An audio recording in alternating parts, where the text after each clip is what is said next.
The wave model, or quantum model of the atom, has certain mathematical rules that electrons have to follow. Those rules result in mathematical wave functions which describe the motion of electrons.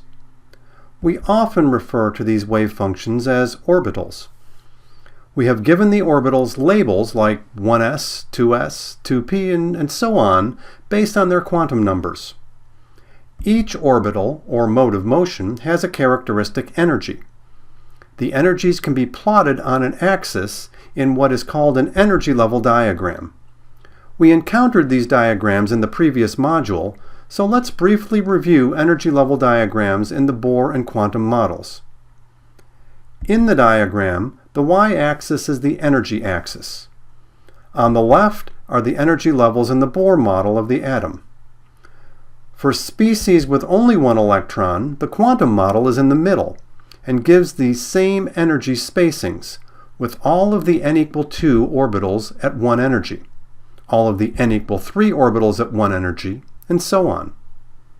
For species with more than one electron, the sublevels split apart, with s orbitals lower than p orbitals, lower than d orbitals. Each line represents an orbital. For example, the 3 lines next to 2p would represent the 2px, 2py, and 2pz orbitals.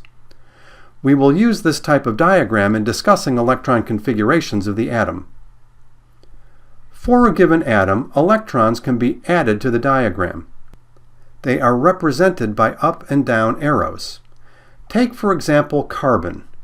Carbon has the atomic number 6, so a carbon atom has 6 electrons.